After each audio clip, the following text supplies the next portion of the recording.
Bayangkan sebuah jalan berbatu yang membelah perbukitan di negeri Israel. Matahari pagi mulai meninggi ketika seorang nabi tua berjalan sendirian menuju kota Betel.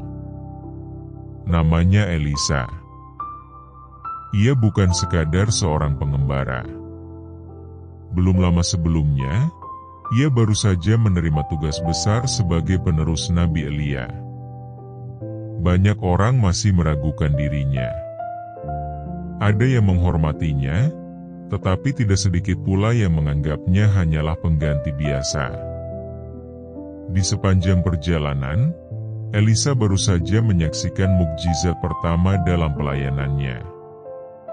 Di kota Yerikho, air yang selama bertahun-tahun tidak layak diminum dipulihkan Tuhan melalui dirinya. Penduduk bersukacita karena tanah mereka kembali subur. Namun perjalanan Elisa belum selesai.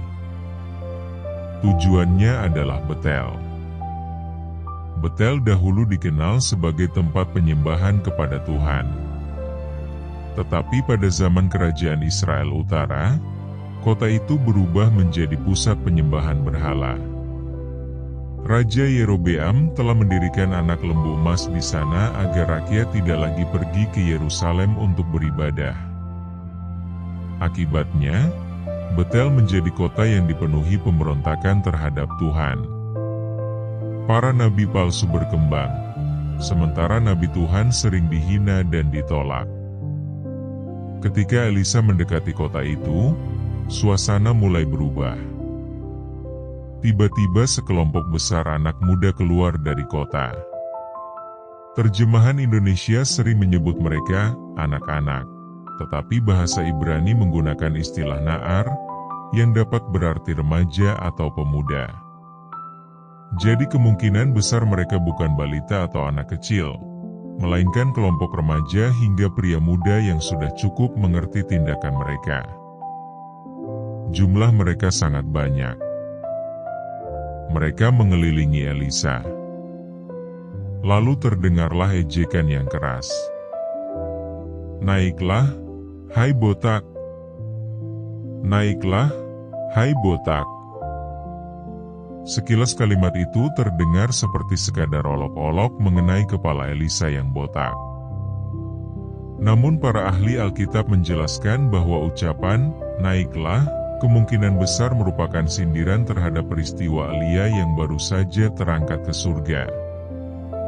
Dengan kata lain mereka sedang berkata, "Kalau benar Tuhan menyertaimu, naik saja ke surga seperti Elia." Mereka bukan sedang bercanda. Mereka sedang menolak otoritas Nabi Tuhan.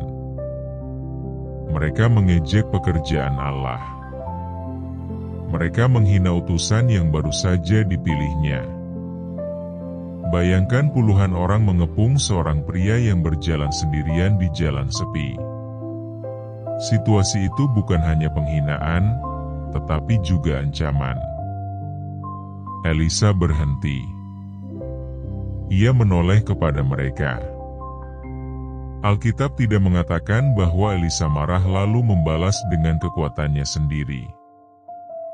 Sebaliknya, ia mengucapkan kutuk dalam nama Tuhan.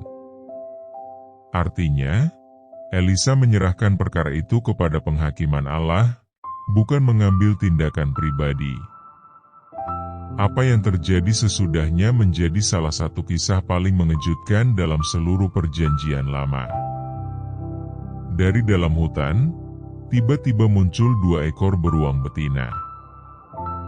Mereka menyerbu kerumunan itu. Alkitab mencatat bahwa 42 orang di antara mereka tercabik oleh kedua beruang tersebut.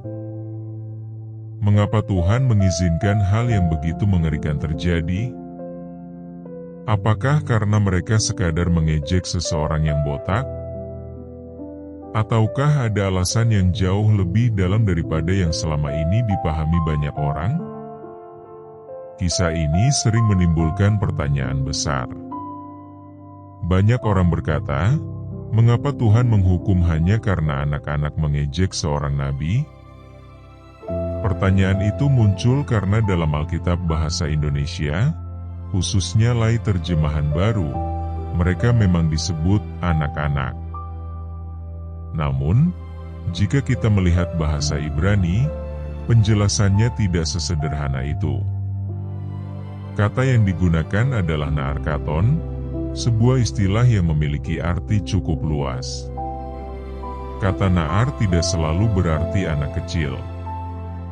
Di bagian Alkitab lain, kata yang sama juga digunakan untuk remaja, pemuda, bahkan pelayan muda. Misalnya, Yusuf masih disebut naar ketika berusia sekitar 17 tahun. Karena itu, para ahli Alkitab tidak sepakat bahwa mereka pasti anak-anak kecil.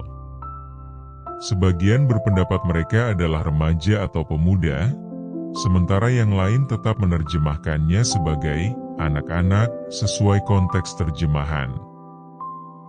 Jadi, Alkitab memang menyebut mereka anak-anak dalam banyak terjemahan, tetapi bahasa aslinya memungkinkan pengertian yang lebih luas daripada sekadar anak kecil. Yang pasti, jumlah mereka sangat banyak. Alkitab mencatat bahwa 42 orang tercabik oleh 2 ekor beruang. Ayat itu tidak mengatakan hanya ada 42 orang. Sangat mungkin kelompok yang mengejek Elisa berjumlah lebih banyak, dan 42 diantaranya menjadi korban. Mereka keluar dari kota Betel lalu mengepung Elisa yang sedang berjalan sendirian. Mereka berteriak, "Naiklah, hai botak! Naiklah, hai botak!" Sekilas, ejekan itu terdengar seperti hinaan terhadap penampilan Elisa. Namun banyak penafsir melihat bahwa kata, "naiklah," kemungkinan merupakan sindiran terhadap Nabi Elia yang baru saja diangkat ke surga. Seolah-olah mereka berkata, "Kalau benar Tuhan menyertaimu, naik saja ke surga seperti Elia." Ini bukan sekadar ejekan terhadap seorang pria botak. Ini adalah penghinaan terhadap Nabi Tuhan dan penolakan terhadap otoritas Allah yang baru saja dinyatakan melalui Elisa. Yang juga penting untuk dipahami, Elisa tidak memanggil beruang dengan kuasanya sendiri. Alkitab mengatakan bahwa ia mengutuk mereka dalam nama Tuhan. Artinya, keputusan untuk menghukum bukan berasal dari Elisa, melainkan dari Tuhan sendiri. Peristiwa ini terjadi tepat di awal pelayanan Elisa. Melalui penghakiman itu, Tuhan menunjukkan kepada bangsa Israel bahwa nabi yang baru ini benar-benar diutus olehnya, dan firman-Nya tidak boleh dipermainkan. Lalu muncul pertanyaan berikutnya. Jika Tuhan adalah kasih, mengapa Ia juga menjatuhkan hukuman yang begitu berat? Kasih Allah tidak pernah menghilangkan keadilannya, dan keadilannya tidak pernah bertentangan dengan kasih-Nya. Dalam peristiwa ini, Tuhan sedang memulai pelayanan Nabi Elisa. Bangsa Israel telah lama hidup dalam penyembahan berhala. Banyak orang menolak firman Tuhan dan meremehkan nabi-nabinya. Karena itu, ketika sekelompok orang keluar untuk menghina Elisa, mereka bukan sekadar mengejek seorang manusia. Mereka sedang menunjukkan sikap pemberontakan terhadap Allah yang mengutusnya. Tuhan memakai peristiwa ini sebagai peringatan bahwa firman-Nya tidak boleh dipandang remeh. Namun, penting juga untuk dipahami bahwa Alkitab tidak mengatakan semua anak-anak itu mati. Ayat tersebut hanya mengatakan bahwa 2 ekor beruang mencabik atau menerkam 42 orang di antara mereka. Kata itu menunjukkan mereka mengalami serangan yang sangat serius, tetapi Alkitab tidak menjelaskan berapa orang yang akhirnya meninggal. Karena itu, kita tidak boleh menambahkan sesuatu yang tidak disebutkan oleh Alkitab. Kisah ini juga mengingatkan kita agar berhati-hati saat membaca firman Tuhan. Jika kita hanya mengambil 2 ayat tanpa melihat keseluruhan cerita, kita bisa memperoleh kesimpulan yang keliru. Tetapi ketika kita mempelajari latar belakang sejarah, bahasa asli, dan konteksnya, kita melihat bahwa kisah ini jauh lebih dalam daripada sekadar Tuhan menghukum karena ejekan. Peristiwa ini mengajarkan bahwa Allah menghendaki umatnya menghormati Dia dan firman-Nya. Menghina utusan Tuhan pada saat itu berarti menolak Tuhan sendiri yang mengutusnya. Bagi kita yang hidup pada zaman sekarang, kisah ini bukan untuk membuat kita hidup dalam ketakutan, melainkan untuk mengingatkan bahwa Allah yang kita sembah adalah Allah yang penuh kasih, tetapi juga Allah yang kudus dan adil. Di dalam Perjanjian Baru, kita melihat kasih Allah dinyatakan secara sempurna melalui Yesus Kristus. Di kayu salib, kasih dan keadilan Allah bertemu. Hukuman atas dosa tidak diabaikan, tetapi ditanggung oleh Kristus agar setiap orang yang percaya kepadanya memperoleh pengampunan dan hidup yang kekal. Itulah sebabnya, kisah Elisa dan 2 ekor beruang bukan sekadar cerita tentang hukuman. Kisah ini mengajak kita untuk mengenal karakter Allah secara utuh.